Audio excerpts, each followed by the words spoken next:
नमस्कार साथियों, एक बार फिर से स्वागत है आप सभी का। आज हमारी नंबर सिस्टम की 5वीं क्लास है। इससे पहले हम 4 क्लास कर चुके हैं।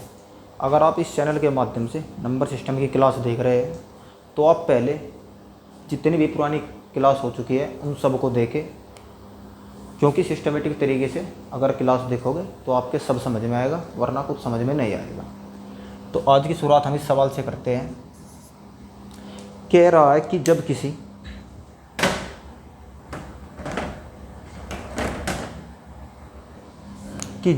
संख्या को 52 से विभाजित किया जाता है तो 19 शेषफल बचता है।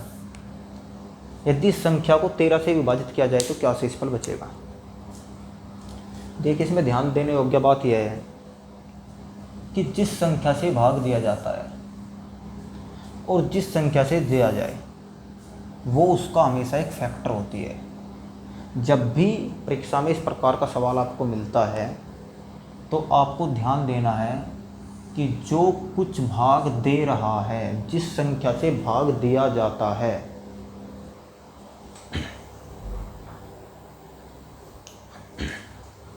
और बाद में जिस संख्या से भाग दिया जाए वो पहली संख्या का एक फैक्टर होता है हमेशा, तो ही सवाल हो पाएगा, वरना सवाल संभव नहीं होगा। देखिए, अगर 52 से भाग देने पर किसी संख्या को 19 शेषफल बचता है तो ऐसी हम सबसे छोटी संख्या लेते हैं। सपोज करो ऐसी सबसे छोटी संख्या 52 + 19 होगी। इससे छोटी संख्या नहीं होगी कि 52 से भाग देने पर 19 शेषफल हो। तो 9 2 11 और 7, यानी कि आपका 71 एक ऐसा नंबर है जो 52 से भाग देने पर 19 शेषफल देता है, सबसे छोटा। अगर हम इसी को 13 से भाग कर लें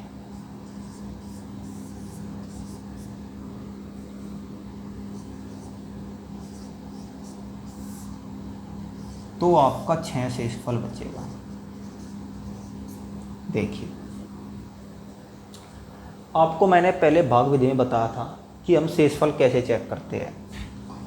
अगर मैं 52 + 19 यानी 71 को 13 से भाग दूं तो इससे पहले आपको शेषफल का तरीका बताया है कि आप अलग अलग शेषफल निकालोगे। अगर 13 से 52 को भाग दे तो आपका कट जाएगा पूरा पूरा, लेकिन अगर 19 को भाग दे तो आपका 6 शेषफल बचेगा। तो इस चीज़ से हमें पता चला कि अगर ये इसका एक फैक्टर है तो ये तो हमेशा कटेगा ही कटेगा, लेकिन जो अतिरिक्त शेषफल है अगर हम उसी को सीधा भाग दे ले तो हमारा शेषफल ज्ञात हो जाएगा। तो हम क्या करेंगे, हम सीधा 19 को 13 से भाग करके देखेंगे क्या शेषफल होगा, और शेषफल में 6 प्राप्त हो जाएगा। तो इस सवाल को सीधा सीधा आप ऐसे कर सकते हैं कि भाई 52 से भाग देने पर 19 शेषफल, तो 13 से भाग देने पर आपका 19 को भाग देंगे तो आपका 6 शेषफल होगा। आगे और देखते हैं।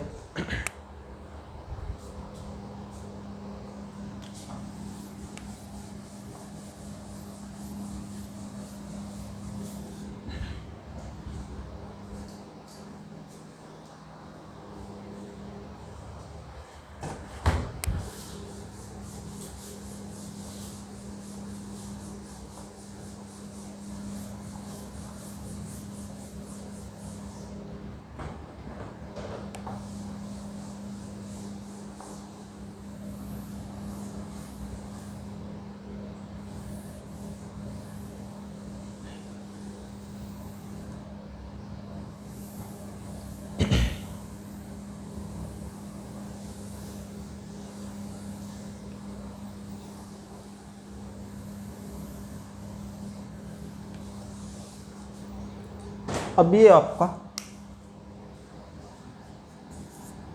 इस तरीके के 1 2 सवाल और देखते हैं कि जब एक संख्या को 36 से विभाजित किया जाता है,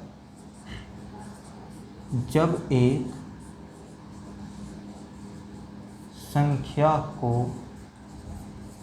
36 से भाग दिया जाता है तो 19 शेषफल प्राप्त होता है। 12 से भाग देने पर क्या शेषफल प्राप्त होगा। अभी आपको बताया कि अगर बाद में भाग देने वाली संख्या पहले भाग देने वाली संख्या का एक गुणनखंड हो तो हम सीधा शेषफल को ही भाग देंगे। वो हमने पहले सवाल में समझा कि क्यों देंगे। तो अगर हम 19 को 12 से भाग दें तो आपका 7 शेषफल बचेगा। ये इसका सॉल्यूशन है। ठीक है साथियों। अब मैंने आपको बताया कि भाई ये इसका एक गुणनखंड होना चाहिए। अगर मैं यहाँ 12 की जगह 13 कर दूँ और सवाल में आपको आंसर मिल जाए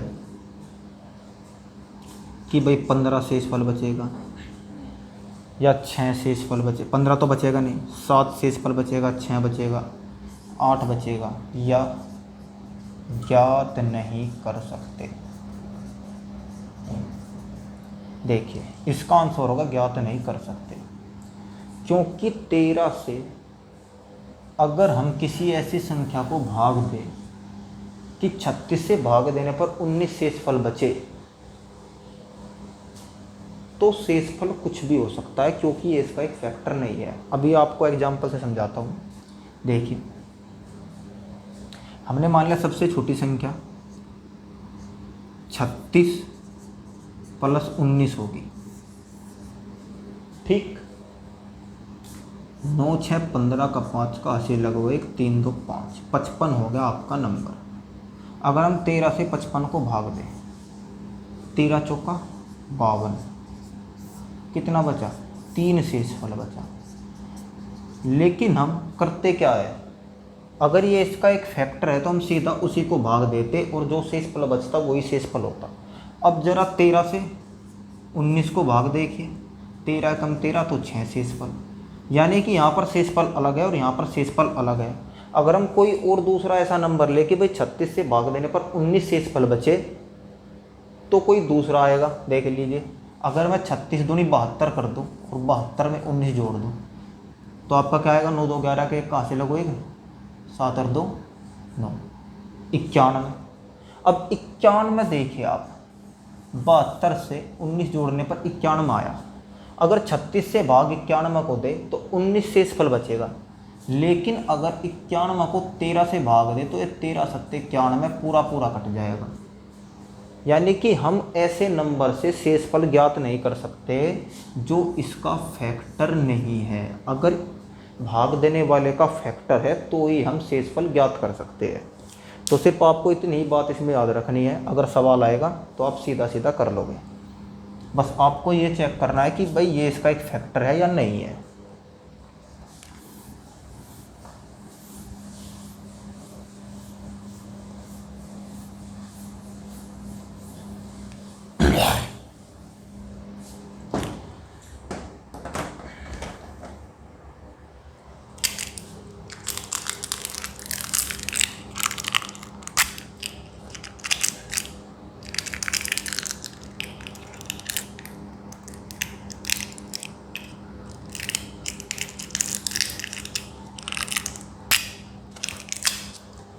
अब सवाल को थोड़ा बढ़ाएंगे। सवाल कह रहा है, यदि हम दो अलग अलग संख्याओं, यदि दो अलग अलग संख्याओं को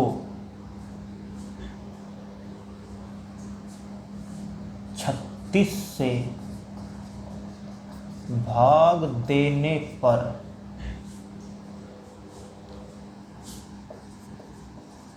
क्रम से 12 व 15 शेषफल बचता है, शेषफल बचता है, तो 18 से उन संख्याओं के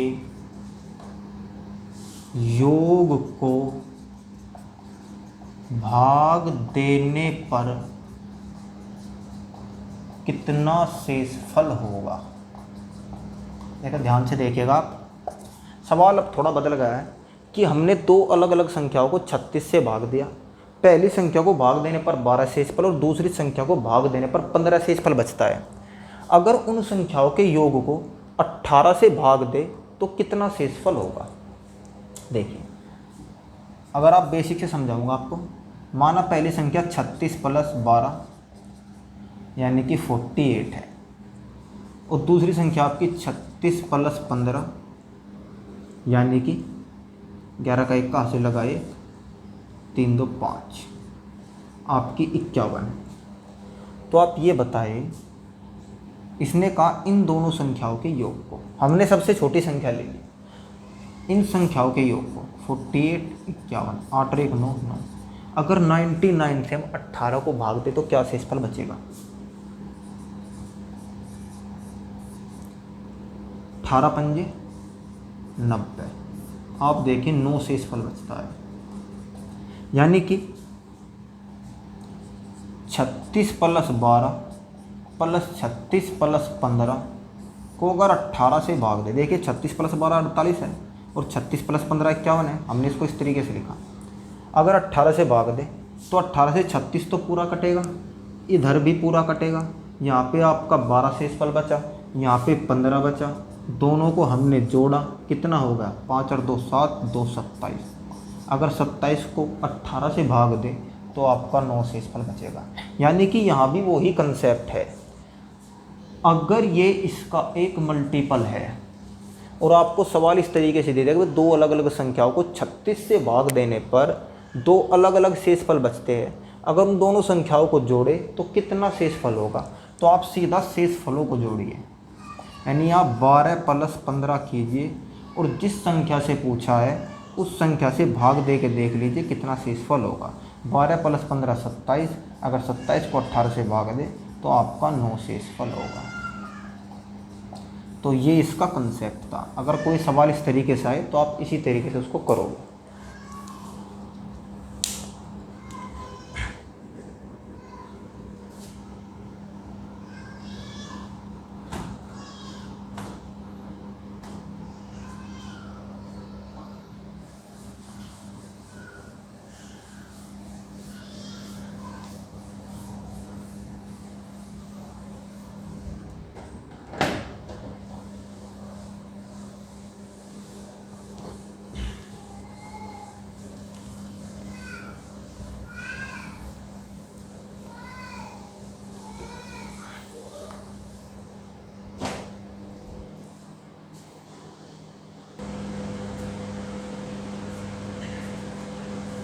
अगला सवाल थोड़ा सा और देखने साथियों, अभी अपने दो सवाल देंगे, एक जोड़ पर आधारित।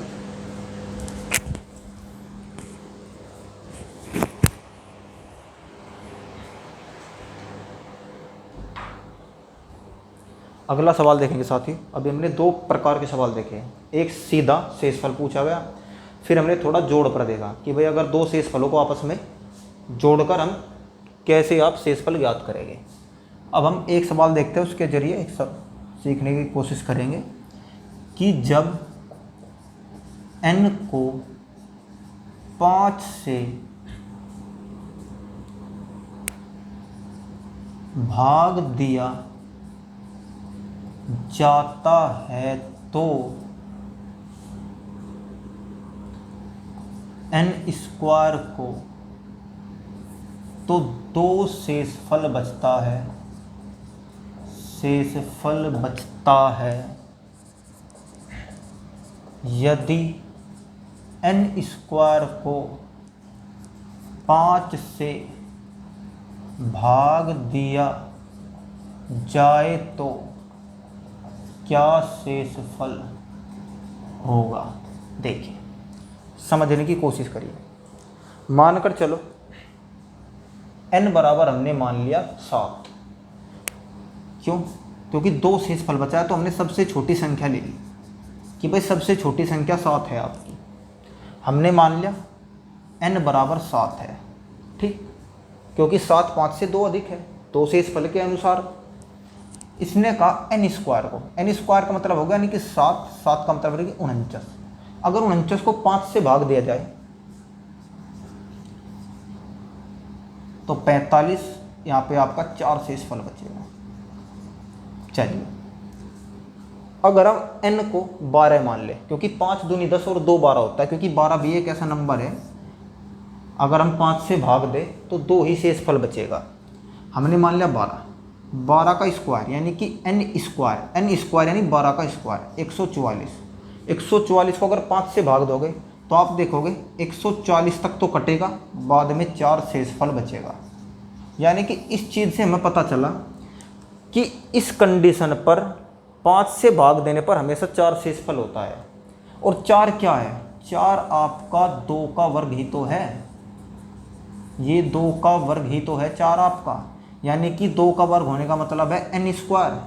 यानी कि इस कंडीशन पर अगर आपको भाग दिया गया है तो आप क्या करेंगे, आप सीधा सीधा शेषफल का स्क्वायर कर देंगे। हमने 3 प्रकार के सवाल देखे, सीधा सवाल देखा, जोड़ का देखा और स्क्वायर का देखा। यानी कि जो भी प्रक्रिया आपको दी गई है शेषफल में आप वही प्रक्रिया करके भाग दे दीजिए। अगर मानकर चलो यहाँ पे आपका 3 होता तो मैंने क्या कहा, जो भी आपको बताया गया है कि भाई शेषफल यदि n स्क्वायर, यदि संख्या n स्क्वायर हो जाए तो 5 से भाग देने पर क्या शेषफल होगा, तो आपको पहले बता, अगर जोड़ है तो आप शेषफल का जोड़ कर दीजिए, लेकिन आपको वर्ग करने को कहा है तो आप सीधा शेषफल का वर्ग कीजिए। 3 का अगर वर्ग करोगे तो 9 होगा और 5 से 9 को भाग देंगे तो आपका 4 शेषफल बचेगा। आप देख लीजिए, अगर 4 शेषफल बचता है, 4 अगर 4 शेषफल बचता है और n स्क्वायर की बात करें तो आप 4 चौक 16 कर दीजिए और 16 को 5 से भाग दीजिए तो 1 शेषफल बचेगा। यानी कि जो प्रक्रिया आपकी यहाँ करने को दी गई है वो आप शेषफल के साथ कीजिए और जिससे भाग दिया जाता है उसी से भाग दे दीजिए, जो कुछ होगा वही आपका शेषफल होगा। कहने का मतलब ये है।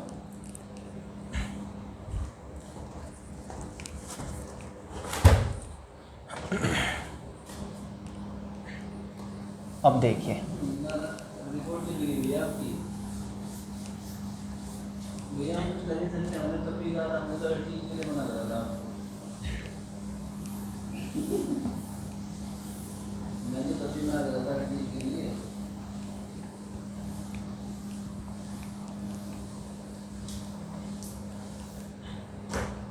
देखिए अब अगला सवाल और देखें। आप सवाल देखते जाइए तो आपके समझ में आता चला जाएगा। अगर कोई संख्या, अगर किसी संख्या को 10 से भाग देने पर 8 शेषफल बचे तो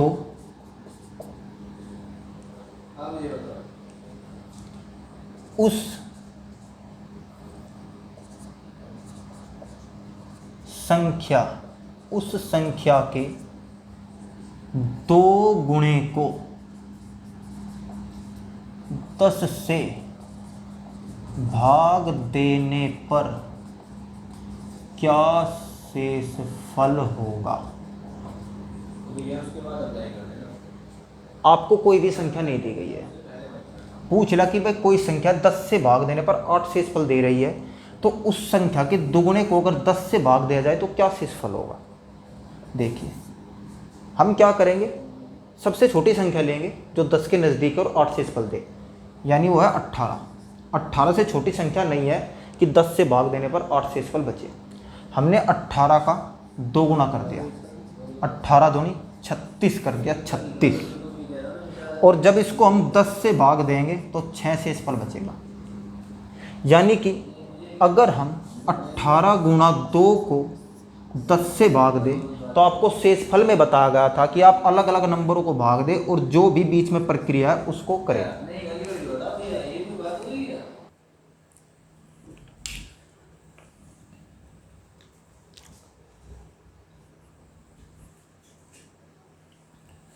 तो हम क्या देख रहे हैं साथियों कि हमने 10 से 18 को भाग दिया तो आपका 8 शेषफल बचा, 2 को भाग देने पर 2 ही बचेगा, तो 8 गुना 2 आपका 16 हो जाएगा, और 10 से 16 को भाग देगा तो 6 शेषफल बचेगा। यानी कि आपको बताया जा रहा है पहले सवाल से ही कि जो भी ऑपरेशन हो रहा है उसको आप शेषफल के साथ करें। जो भी प्रक्रिया हो रही है, अगर आप दुगने की बात कर रहे हैं तो आप शेषफल का ही दुगुना करें और उसको 10 से भाग दें, तो आपका वही शेषफल होगा। आप इस नंबर को छेड़े ही नहीं, क्योंकि बताइए इसमें कोई नंबर दिया ही नहीं गया। जब इसमें नंबर ही नहीं दिया गया तो आप नंबर कहाँ से लाओगे।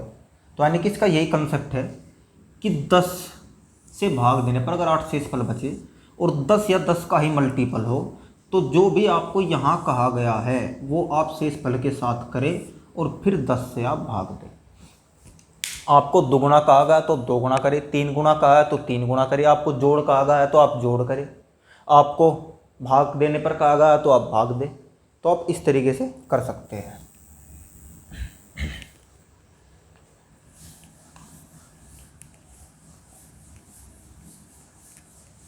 भाग देने पर नहीं होगा, भाग देने पर तो चीज़ें आपस में छोटी हो जाती है।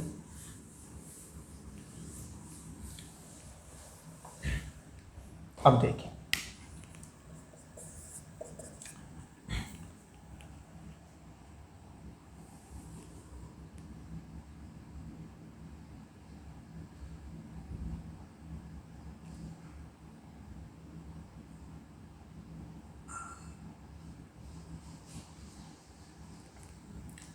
देखिए आपको एक कंसेप्ट बताया गया है, बताया है कि भाई n एक पूर्णांक है, पूर्णांक।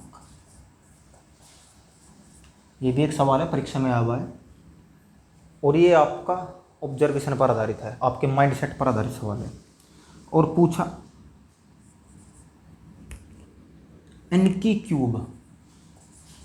क्यूब माइनस n हमेशा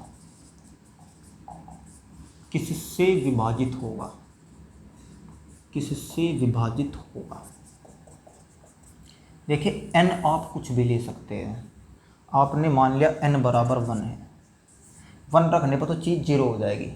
जब 0 रहे तो n बराबर 2 रख लीजिए, और 2 की क्यूब 8, 8 माइनस 2 आपका 6, यानी कि n बराबर 2 रखने पर पता चला कि भाई ये 6 से विभाजित है। फिर हम n बराबर 3 रखते हैं, 3 की क्यूब 27, 27 में से 3 गया 24, पता चला ये भी 6 से विभाजित है।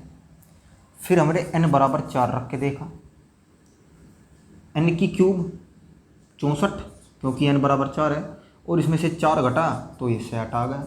यानी कि इस फॉर्म का कोई भी नंबर हो, इस फॉर्म का कोई भी नंबर हो, और अगर वो एक पूर्णांक है तो वो हमेशा 6 से विभाजित होगा।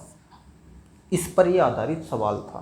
यानी कि अगर परीक्षा में सवाल आ जाता तो कुछ बच्चे, कुछ मेरे भाई डर जाते कि भाई क्या होगा। आप सीधा सीधा इस सवाल पर कोई भी वैल्यू रख के देख सकते हैं, जो भी आपकी वैल्यू आएगी वही आपका आंसर होगा। कोई भी वैल्यू रख के चेक कर लीजिए, n की क्यूब माइनस n हमेशा 6 से ही विभाजित होगा। ये एक फिक्स कंसेप्ट है, ये एक फिक्स कंसेप्ट है, ये बदलता नहीं। तो अगर इस तरीके के सवाल आ जाए जहाँ आपको कोई भी नंबर नहीं दिया गया है, तो वहाँ आप अपनी तरफ से कोई भी नंबर मानकर सवाल को कर सकते हैं।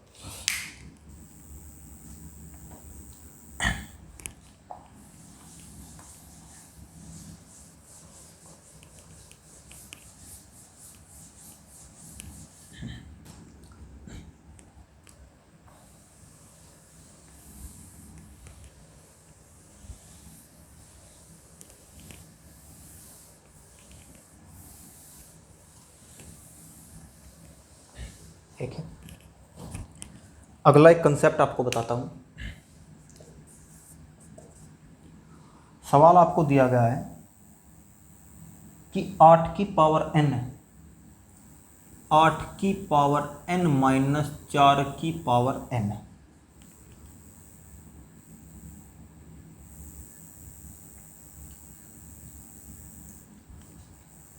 किससे विभाजित है, किससे विभाजित है यदि n एक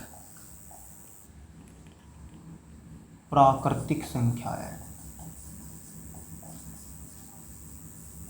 देखिए पहले आप एक चीज़ समझिए, आपने एक फॉर्मूला पढ़ा होगा a की पावर 2 माइनस b की पावर 2। इसका मतलब होता है a माइनस बी और a प्लस बी। फिर अगर मैं आपको बताऊं कि भाई a की पावर 3 माइनस b की पावर 3, इसका मतलब होता है a minus B into A square plus B square plus A B. ठीक।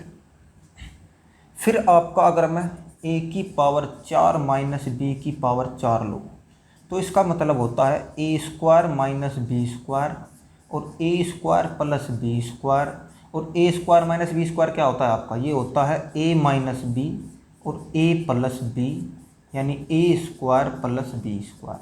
आप देखिएगा ए की पावर चाहे 2 हो, चाहे 3 हो, चाहे 4 हो, चाहे बीच में अगर माइनस का चिन्ह है, ए और बी की पावर कुछ भी हो, पावर सिर्फ बराबर होनी चाहिए। ये नहीं कि ए की पावर 2 और बी की पावर 3, नहीं, अगर पावर सेम है और बीच में माइनस का चिन्ह है तो वो संख्या हमेशा ए माइनस बी, देखें ए माइनस बी, ए माइनस बी, उस संख्या का एक गुणनखंड हमेशा ए माइनस बी होगा। यहाँ पे देखिए ए माइनस बी है, यहाँ पे भी ए माइनस बी है और यहाँ पे भी ए माइनस बी है। अगर उसका एक गुणनखंड a माइनस बी होगा तो गुणनखंड से हम संख्या को भाग कर सकते हैं। जैसे कि मैं कहूँ भाई ए स्क्वायर माइनस बी स्क्वायर को a माइनस बी से भाग किया जाए तो क्या बचेगा, जाहिर सी बात है a प्लस बी बचेगा। अगर a की क्यूब माइनस बी की क्यूब को a माइनस बी से भाग किया जाए तो आपको पता है कि भाई a की क्यूब माइनस बी की cube a minus B, A square plus B square plus A B upon a minus B से a माइनस बी का, तो आपका A square plus B square plus A B बचा। तो यानी कि इस प्रकार का नंबर हमेशा a माइनस बी से हमेशा डिवाइड होगा। तो यानी हम क्या देख सकते हैं, यहाँ आपको दिया गया है 8 की पावर n माइनस 4 की पावर n, ये आपको दिया गया है। आपको बता कि भाई पावर कुछ भी हो ये a माइनस बी से हमेशा डिवाइड होगा। पावर n का मान कुछ भी हो ये 8 माइनस 4 यानी कि 4 से हमेशा विभाजित होगा। ये सवाल का कंसेप्ट है। यानी कि अगर आपको इस तरीके का कोई सवाल मिलता है तो आप सिर्फ ये याद रखिएगा कि a माइनस बी, अब पावर चाहे कुछ भी हो, अगर बीच में माइनस का चिन्ह है और घात बराबर है तो वो संख्या हमेशा a माइनस बी से डिवाइड होगी। आपको बताया और आपको समझाया, उम्मीद करता हूँ समझ में आया होगा। इस पर आगे भी सवाल आएंगे आपके और समझ में आ जाएगा।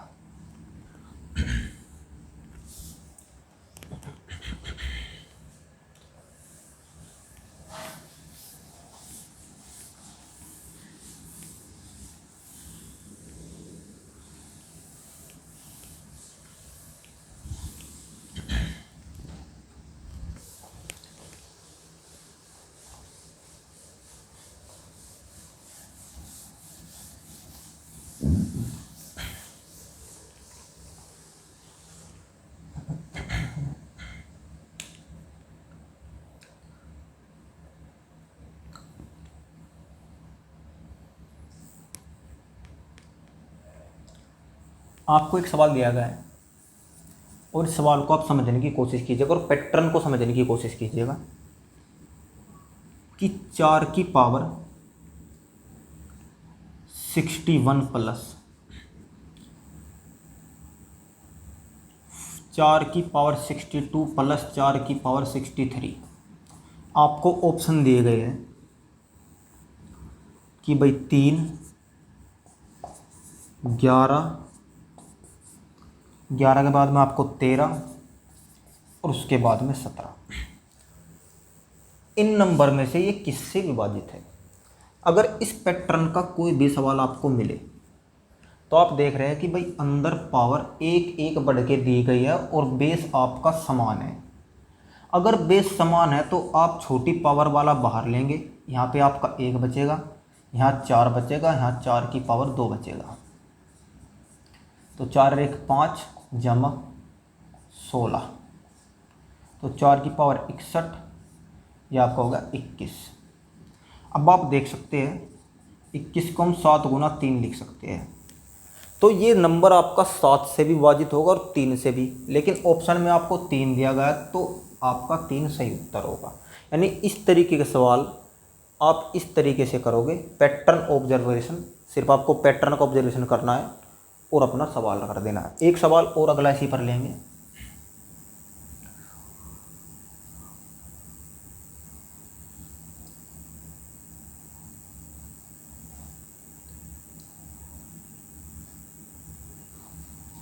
कि 5 की पावर 71 प्लस 5 की पावर 72 प्लस 5 की पावर 73,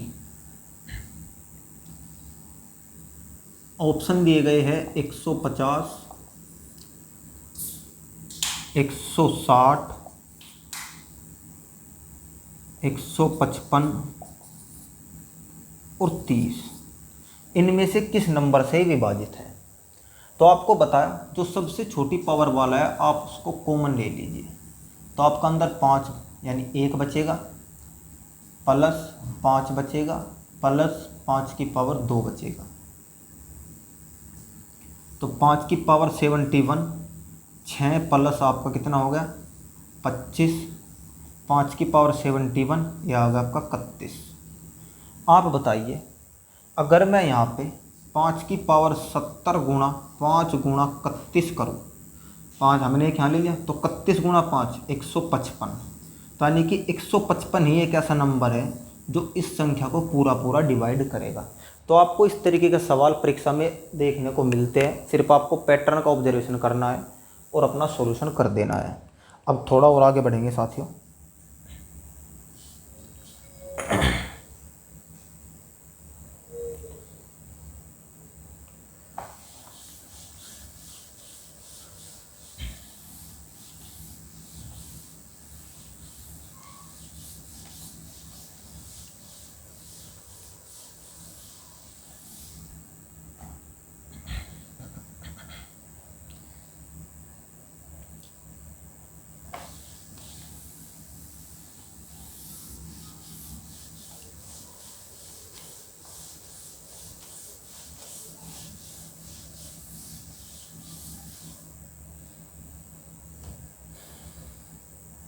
देखिए आपको एक सवाल दिया गया है कि भाई 23 की पावर 3 प्लस 31 की पावर 3 को अगर 54 से भाग दिया जाए तो क्या शेषफल होगा?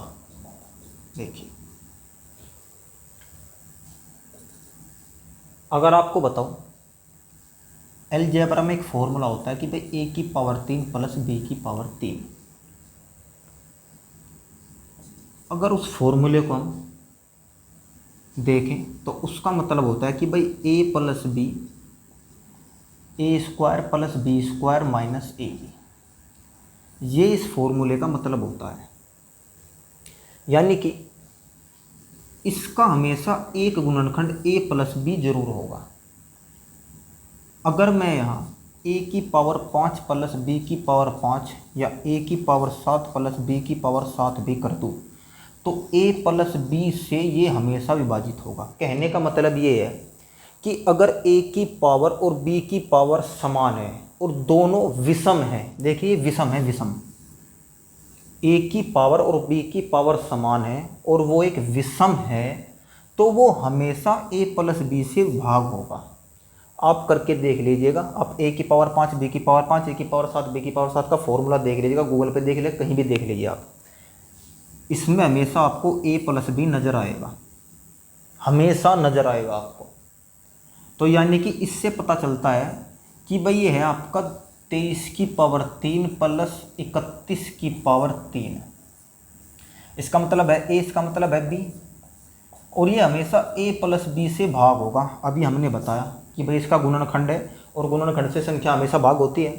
तो ए प्लस बी क्या है भाई, 23 प्लस 31, 3 और 1 4, 3 2 5, यानी कि 54। अगर हम 54 से 54 को काटे तो 0 शेषफल, कुछ भी नहीं बचेगा, तो भाग दिया जाएगा तो आपका 0 शेषफल बचेगा। ये इसके पीछे कंसेप्ट था। अगला सवाल और देखते हैं।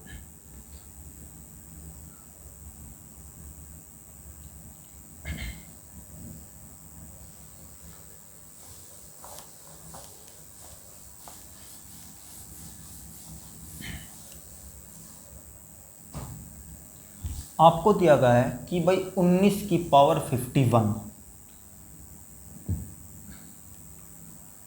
प्लस 21 की पावर 51 किससे विभाजित है, किससे विभाजित है। अभी आपको बताया अगर a की पावर विषम है प्लस b की पावर विषम है तो ये हमेशा a प्लस b से विभाजित होगा, विभाजित होगा। आपको ऑप्शन दिया गया है 10, 20, सी 10 और 20 दोनों या इनमें से कोई नहीं, ये आपको दिया गया है। तो आपको बताया कि भाई अगर a की पावर विषम और b की पावर विषम है तो a प्लस b से हमेशा भाग होगा। तो a प्लस b कितना है, a प्लस b है आपका 40। तो यानी ये संख्या आपकी 40 से भी कटेगी, 10 से भी कटेगी, 20 से भी कटेगी, दोनों से भी कटेगी, इनमें से कोई नहीं, ये ऑप्शन गलत हो गया। ठीक है, तो यानी कि आपके तीनों ऑप्शन इसमें सही है। प्रश्न में पूछा गया कि भाई इनमें से किससे विभाजित है, तो आपके तीन ऑप्शन सही है। मैंने तीन ऑप्शन सही इसलिए लिए हैं, वैसे तो इसमें सिर्फ एक ही ऑप्शन था कि भाई 10, 30 और 50 आपको इस तरीके से दिया गया था, लेकिन मैंने दो ऑप्शन आपके बढ़ा दिए ताकि आपके सवाल समझ में आए।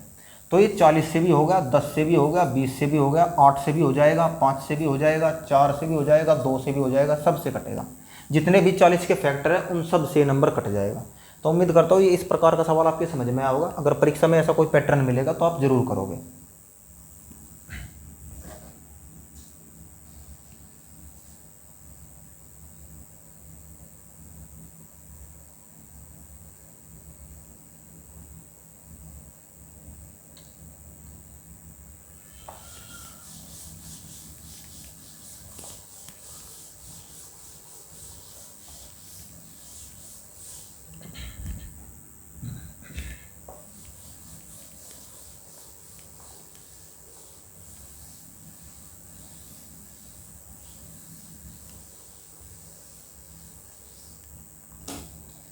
आपको एक सवाल दिया गया है कि भाई 3 की पावर 41 प्लस 7 की पावर 82 किससे विभाजित है।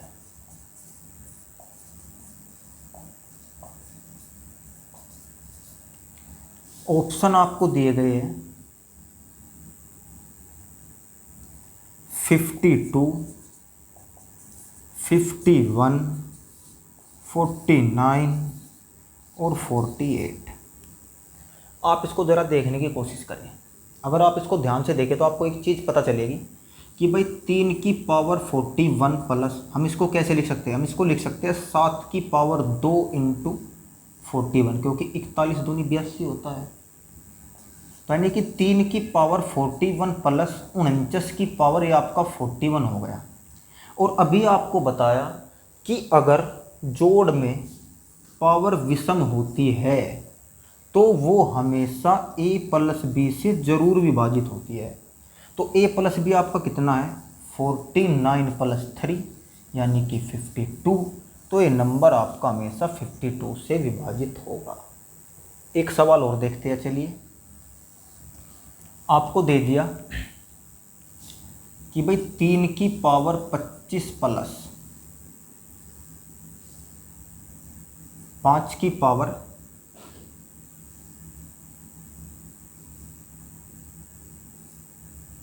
75 किससे विभाजित होगा। अब आप बताइए, 3 की पावर 25, इसको मैं क्या लिख सकता हूँ, 5 की पावर 3 इंटू 25। तो 3 की पावर 25 प्लस 125 की पावर 25 हम हमेशा देखेंगे इसका एक मल्टीपल ही होगा। अगर आपको सवाल होगा तो ये हमेशा इसका एक मल्टीपल ही होगा, इसका एक फैक्टर होगा, अगर आपको इस तरीके का सवाल दिया गया है, क्योंकि ये पैटर्न बेस्ड सवाल है और पैटर्न बेस्ड सवाल ही आपको परीक्षा में मिलते हैं। अब बताइए, मैंने बताया अगर पावर विषम है और बीच में आपका प्लस का साइन है और पावर विषम है, तो वो a प्लस बी यानी कि 3 प्लस 125 यानी कि 128 से हमेशा विभाजित होगा। आप इन दोनों सवालों को देखकर इस पैटर्न को समझ गए होंगे, पूरी उम्मीद मुझे है। अब चलिए अगला देखते हैं।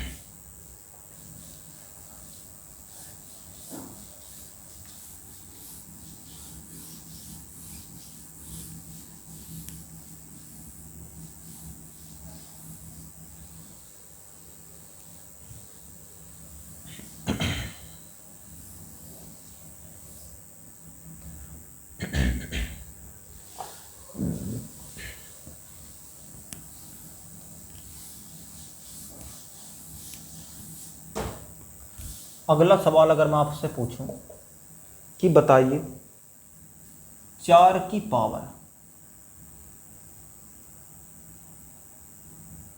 12, 4 की पावर 12, 4 नहीं आप चलिए 2 ले लीजिए, माइनस 4 की पावर 12 माइनस 3 की पावर 12, 3 यहाँ पे लेंगे और 2 यहाँ पे लीजिए, 3 की पावर 12 माइनस 2 की पावर 12 किससे विभाजित होगी? तो अगर हम देखें तो ये हो सकता है 3 की पावर 3 इंटू 4 माइनस 2 की पावर 3 इंटू 4। हम इसको ऐसे भी लिख सकते हैं, तो 3 की पावर 3 का मतलब क्या होगा आपका 27 की पावर 4 माइनस, इसका मतलब हो गया 8 की पावर 4।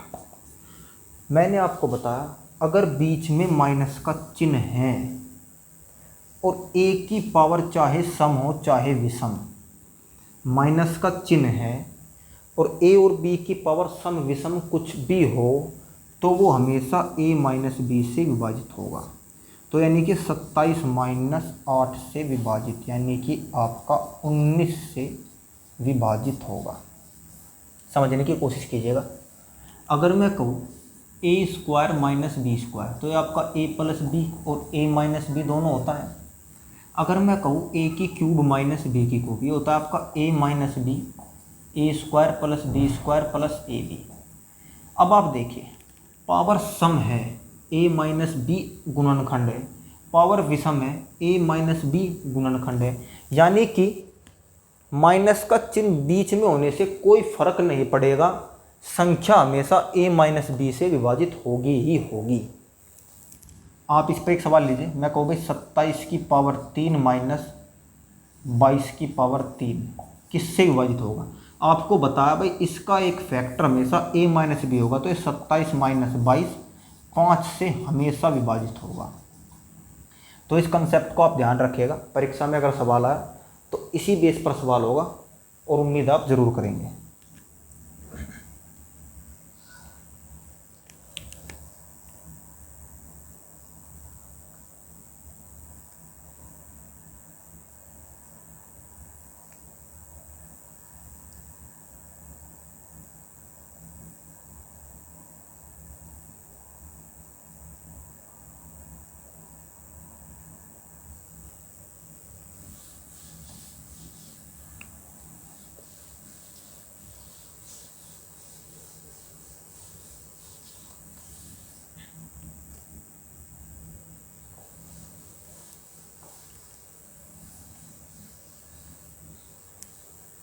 चलिए अब थोड़ा हम पैटर्न को चेंज करेंगे और सवालों को समझने की कोशिश करेंगे।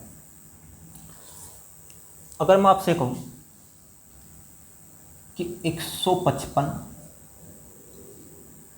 x 56 9 से विभाजित है, तो x का क्या मान होगा? आप सभी जानते हैं कि भाई 9 से अगर कोई भी संख्या चेक करनी हो कि विभाजित है नहीं है, तो हम उनके अंकों का योग देखते हैं।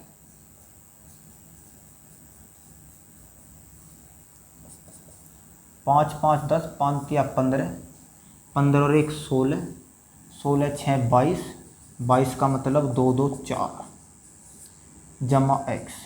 यानी कि अगर हमें इस संख्या को 9 से विभाजित करना है तो हमें यहाँ पे 5 और जोड़ना होगा, कम से कम 5, और ये 9 आपका आंसर, क्योंकि 9 योग होने पर ये 9 से विभाजित हो जाएगा, यानी कि x की जगह आपका 5 होगा। अब आप 5 रख के देख लीजिए, 5 एकम 5, 5 5 चौक 20, 20 6 26 और 1 27, 27 आपका 9 से कटता है। तो आपको परीक्षा में इस तरीके के सवाल दिए जाते हैं और पूछ लिया जाता है कि भाई बीच की वैल्यू गायब कर देगा, जैसे इसमें गायब है, और पूछ लेगा बताए भाई विभाजित है या नहीं है। तो इसी पर आपको बेस्ड सवाल बताऊंगा, ध्यान से देखिएगा।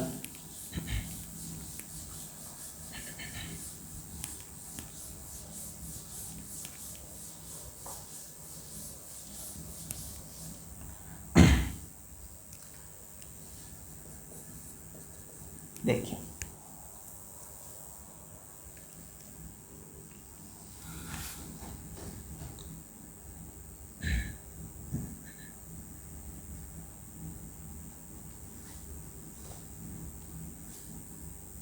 चार 8 3 2 7 8 4 8 3 2 स्टार और 8 पूछ लिया। 11 से भाग दे तो का मान क्या होगा। 11 से पूर्ण रूप से कटे, पूर्ण रूप से कटे, तो हमको पता है कि 11 का डिविजिबिलिटी रूल जो होता है वो आपका सम विषम संख्याओं के जोड़े से पता लगता है। यानी कि आपने विषम संख्या ली, उससे अगली विषम संख्या ली, उससे अगली विषम संख्या ली, और 8 और 2 10, 10 और 18। अगर इन दोनों का अंतर सम संख्याओं और विषम स्थान की संख्याओं का अंतर, देखिए यह है आपकी विषम स्थान की संख्याएं, 1 2 1 3 और 5वें स्थान पर, या आपकी 2 4 और 6ठे स्थान पर, यानी कि विषम स्थान की संख्याएं और सम स्थान की संख्याओं का अंतर आपको पता है कि अगर इनका अंतर 0 हो या 11 से विभाजित हो तो वो संख्या आपकी पूर्ण रूप से 11 से कटेगी। आप बताइए, होगा 4 3 7 और ये हो गया आपका 18। तो आपकी x की वैल्यू क्या होनी चाहिए, बताइए आप, x की वैल्यू क्या होनी चाहिए। तो अगर हम देखें 11 और 7 मिलके 18 बनाते हैं, लेकिन हम x की वैल्यू 11 तो रख नहीं सकते क्योंकि 2 नंबरों की संख्या है, x की वैल्यू कोई ना कोई एक अंक की संख्या होगी। तो हम अगर यहाँ पे 0 रख के देखें तो आपको पता चलेगा 18 में से 7 जाके आपका 11 बचता है। और मैंने बताया अगर इनका अंतर 0 या 11 हो तो वो संख्या पूरी पूरी 11 से विभाजित होगी, यानी कि x का मान 0 रखने पर ये संख्या 11 से विभाजित होगी। उम्मीद करता हूँ समझ में आया होगा। अगला सवाल इसी पर बेस पे देखते हैं।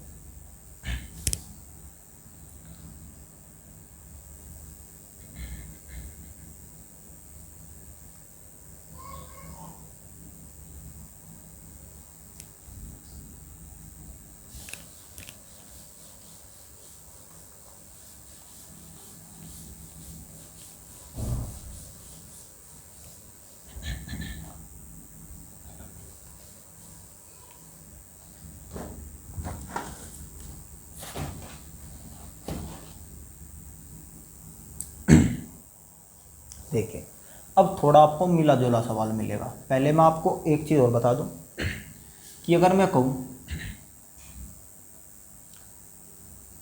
4 6 9 4 5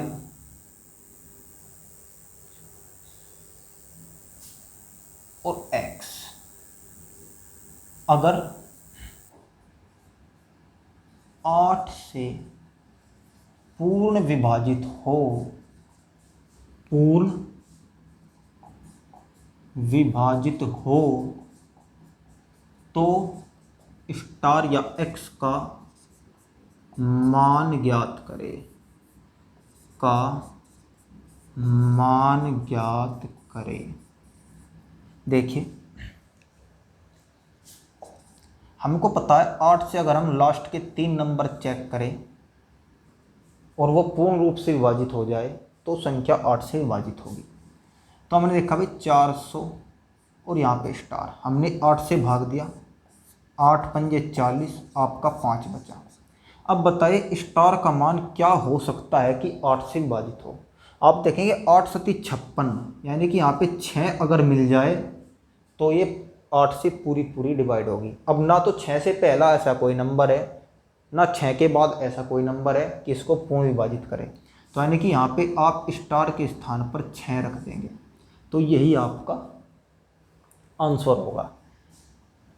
इकाई का अंक अगर हमारे पास 8 से भाग देने पर नहीं है, 8 से भाग देने पर अगर इकाई का अंक नहीं है तो उसका एक निश्चित ही मान होगा, सिर्फ एक ही मान आपके पास उपलब्ध होगा, वो आपको आसानी से मिल जाएगा। अगर सपोज करो मैं यहाँ से 5 गायब कर दूँ तो अब आप बताइए कि भाई स्टार का मान क्या होगा। चलिए देखते हैं। 4 स्टार और 6। अब मैं अगर कहूँ कि भाई 8 पंजे 40 होता है, हमने कहा भाई 8 पंजे 40 होता है, बिल्कुल होता है। तो x का मान क्या हो कि 6 से विभाजित हो जाए। अगर मैं यहाँ x के स्थान पर 1 रख दूँ तो यहाँ पे आपका 16 हो जाएगा, और 8 दूनी 16 होता है, यानी कि स्टार का मान आपको 1 मिल गया। सिंपल। चलिए अगर मैं 4 स्टार और 6 पर बात करूं तो हमको पता है 8 छंग 48 भी होता है। अगर मैं यहाँ 48 रखूँ, अगर मैं यहाँ 48 रखूँ तो अब आप बताइए 8 का मान क्या हो सकता है। 8 का मान आपका 9 भी हो सकता है, इसका स्टार का मान, सॉरी। अगर मैं यहाँ पे 8 छंग 48 रखूँ तो स्टार का मान आपका 9 भी हो सकता है, क्योंकि 9 में से 8 जाके 1 बचेगा और 8 दूनी आपका 16 हो जाएगा। आपका एक मान 9 भी हो गया। चलिए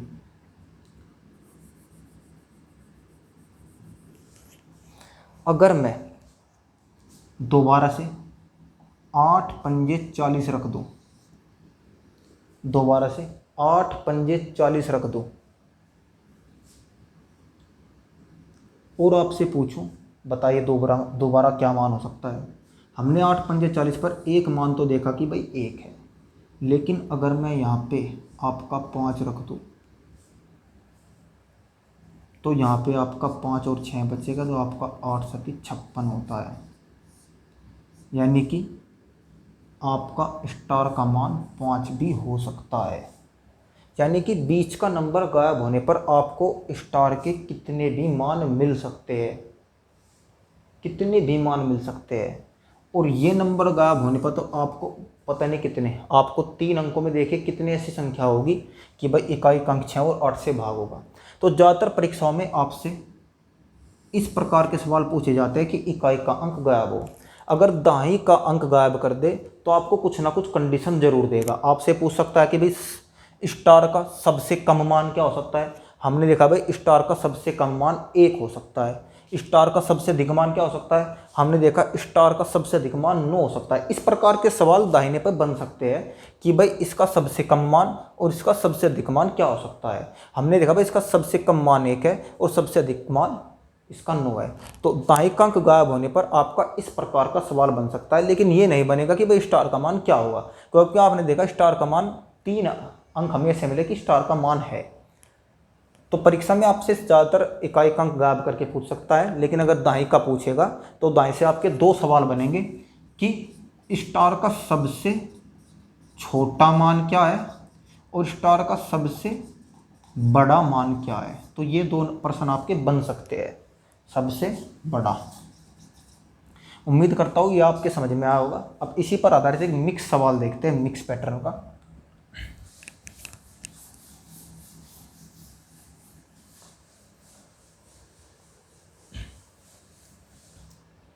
आपको सवाल दिया गया है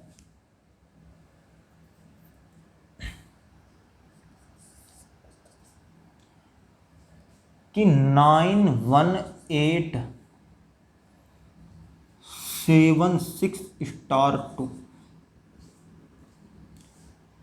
अगर ये 72 से विभाजित है, 72 से विभाजित है, तो स्टार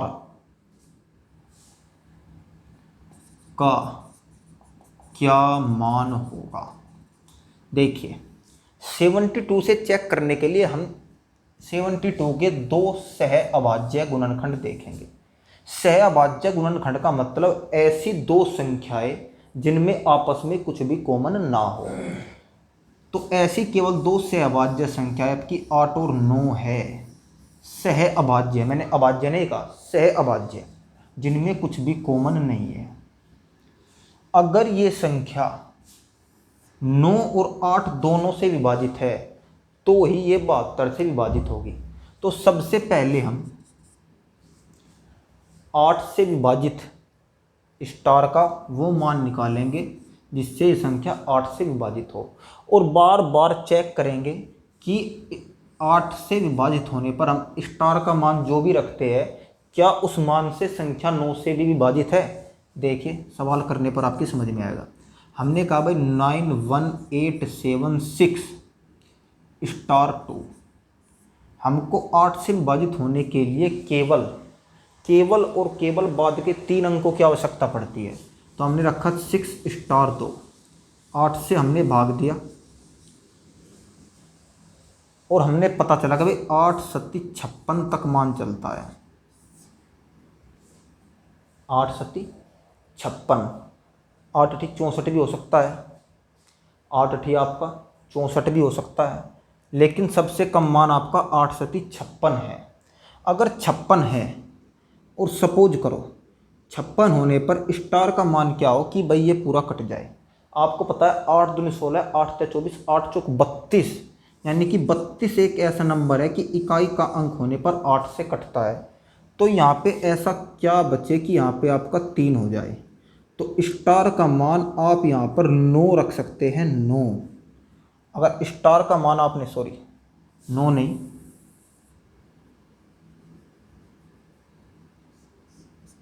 आपका 32, 8 दूनी 16, 8 ते 24, 8 चौक 32, 9 रखने पर तो गड़बड़ हो जाएगा आपका।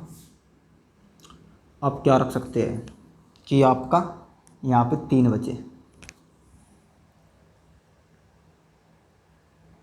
8 नंबर 72 भी होता है, 3 पे नहीं तो आप 72 पे चेक कर लीजिए, 7 72 पे चेक कर लीजिए। तो 72 पे चेक करने का आपका सबसे बेस्ट तरीका क्या है कि भाई यहाँ पे 72 बचे, तो आप 3 रख सकते हैं। आप 3 रख सकते हैं क्योंकि जब हम यहाँ से इधर एक कैरी लेंगे तो 13, 13 में से 6 जाके 7, 7 और 2, यानी कि x का एक मान हमको 3 मिल गया। x का एक मान हमको 3 मिल गया और ये पूरा पूरा इससे कट गया। x का मान 3 रखने पर यानी कि यहाँ हमारी संख्या 9187632, यानी कि ये हमारा नंबर मिला हमको x का मान 3 रखने पर, क्योंकि हमने जब 3 रखा तो यहाँ पे आपका 13 में से 6 गया 7 और 2 72, पूरा पूरा 8 से कट गया। अब इस संख्या को आप चेक करिए कि 9 से कटती है क्या नहीं। देखिए 9, 8 1 9, 6 3 9, 7 और 2 9, ये पूरी की पूरी संख्या 9 से कटती है क्योंकि इसके अंकों का योग 9 से कटता है। तो हम स्टार का मान 3 ही रख देंगे। और ऑप्शन में भी आपको 2, 5, 7 और 3 दिया गया है, तो सभी तो ऑप्शन हो नहीं सकते, तो एक ही ऑप्शन हमको मिला, वो ही इसका उत्तर है। देखिए 9 1 8 7 6 3 2, जब भी हमको कभी 9 से भाग नंबर चेक करना है तो आप जोड़िए मत, आप सीधा देखिए कितने 9 बन रहे हैं। देखिए 1 9 बना, इसको हटा दीजिए, 8 1 9 बना, इसको हटा दीजिए, 6 3 9 बना, इसको हटा दीजिए, 7 और 2 9 बना, इसको हटा दीजिए। ठीक है, तो उम्मीद करता हूँ ये सवाल आपकी समझ में आया होगा। इसी तरीके का एक अगला सवाल और देखते हैं।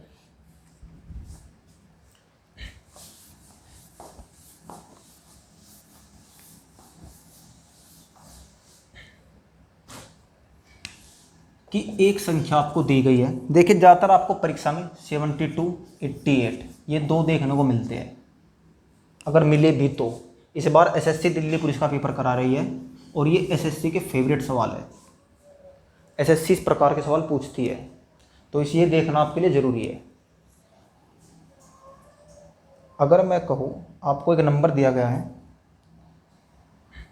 कि 517 x 324 यदि 12 से विभाजित है तो का मान ज्ञात करें। यदि 12 से विभाजित है तो स्टार का मान ज्ञात करें। देखिए 12 का मतलब होता है, मैंने आपको बताया, जब भी ऐसा आपको सवाल मिले तो जिस संख्या से विभाजित होने की बात हो रही है उसका प्राइम फैक्टराइजेशन यानी अभाज्य गुणनखंड करे। अभाज्य गुणनखंड इसका है 3 गुणा 4, तो ये होगा इसका सह अभाज्य गुणनखंड। अभाज्य नहीं, सह अभाज्य गुणनखंड। तो सह अभाज्य गुणनखंड का मतलब है कि ऐसी दो संख्याएं जिनमें कुछ भी कॉमन ना हो। बार बार आपको बताया जा रहा है, ध्यान दीजिए। तो यानी कि 12 से इसको भाग देना है। हमने पहले 4 से चेक किया, ये 4 से विभाजित है, क्योंकि 4 से भाग होने का मतलब है अंतिम दो संख्याएं, और अंतिम दो संख्या आपकी 24 है, और 24 4 से विभाजित होता है, तो ये संख्या 4 से तो कटेगी। अब हम 3 से चेक करेंगे। 3 से चेक होने का मतलब आप देखिए कितने 3 बन रहे हैं, या 9 देख लीजिए आप देखिए 7 और 2 9, 5 और 4 9, ये आपका कट गया। अब 3 से विभाजित होने के लिए क्या होना जरूरी है। अगर मैं यहाँ पे x बराबर 3 ही रख दूँ, x बराबर 3 ही रख दूँ, या x बराबर 6 रख दूँ, या x बराबर 9 रख दूँ, आपके इन तीनों पे विभाजित हो रहा है। x बराबर 3 रखेंगे, 3 3 6, x बराबर आपका रखेंगे 6 6 3 9, x बराबर 9 रखेंगे तो भी विभाजित हो जा रहा है। तो आप ऑप्शन में देखेंगे आपको क्या नंबर देगा। ऑप्शन में आपको तीनों नहीं देगा, आपके सवाल में 3 0 1 0 भी नहीं है, 3 4 1 2। तो आप देखेंगे यही एकमात्र ऑप्शन है 3 जिससे विभाजित हो रहा है। 5 4 9, 7 और 2 9, 3 और 1 4, नहीं सॉरी, 3 और 1 4, x बराबर 2 पर, ये x बराबर 2 पर है, सॉरी, क्योंकि हमने एक काउंट नहीं किया, एक भी तो है ना इसमें। तो 3 और 1 4, 4 में 2 जोड़ेंगे 6, 3 और 1 4, या फिर 5, या तो आपका 2 होना चाहिए या आपका 5 होना चाहिए, तभी आपका ये पूर्ण पूर्ण कटेगा। सिर्फ ये दोनों, हम एक को भूल गए थे। तो यानी कि या तो 2 या 5। ऑप्शन में आपको 3 2 और 4 3 2 1, तो 2 इसका राइट आंसर है।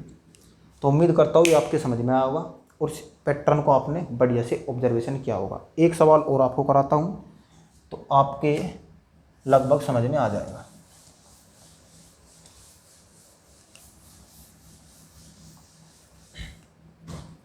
आपको दिया गया है 6x 2904 यदि 88 से विभाजित है तो x का मान ज्ञात करें। देखिए 88 का मैंने बताया कि भाई जब भी ऐसा सवाल मिले तो उसके आप अभाज्य गुणनखंड करें। अभाज्य गुणनखंड उसका है 11 गुना 8, सह अभाज्य गुणनखंड। तो 8 से चेक करें, क्या संख्या के 3 अंक 8 से विभाजित है? 8 एकम 8, फिर 8 एकम 8 24, 8 तिया 24, यानी कि 904 8 से विभाजित है। तो ये संख्या 8 से तो विभाजित होगी। अब आपको 11 से चेक करना है, तो 11 से हम कैसे करेंगे? सम स्थान यानी कि 6 + 9 + 0 और अंतर x + 0 + 4, ये हो गया कितना? 15 माइनस कितना x प्लस 4। अब ये बताए x की वैल्यू क्या हो कि भाई आपका 0 हो जाए या 11 हो जाए। अगर मैं x की वैल्यू 11 रखूँ तो 11 तो होगा नहीं, क्योंकि 11 आपका 2 अंकों की संख्या है और होनी चाहिए 1 अंक की। तो आपको पता है भाई x बराबर आप 0 ही रखेंगे और 15 में से 4 जाके आपका 11 बचेगा। तो यानी कि x की वैल्यू आपकी 0 होगी। तो ये संख्या आपका पूरा पूरा 8 से भी और 11 से भी विभाजित हो जाएगा। अब तक का सेशन आपके पूरा समझ में आया होगा। कल फिर कुछ नए सवालों के साथ मिलेंगे। आज ये हमारा शेषफल पर आधारित पूरी क्लास थी और शेषफल के कुछ थोड़े सवाल और बचे हैं, कल आपको करा दूंगा। 1-2 क्लास और आपकी हम नंबर सिस्टम की लेंगे, 3 मैक्सिमम हो सकती है। तो कोशिश की जाए कि जितने भी सवाल आपके दिल्ली पुलिस स्तर पर नंबर सिस्टम के बनेंगे वे मैं आपको सभी करवाऊँ। एक हमारी सीरीज दिल्ली पुलिस का जो पिछले वर्ष के पेपर है उसकी भी चल रही है, वो भी आपकी क्लास रोज़ चैनल पर अपलोड होती है, तो आप वो भी देखें, वो भी आपके लिए फ़ायदेमंद होगी। धन्यवाद।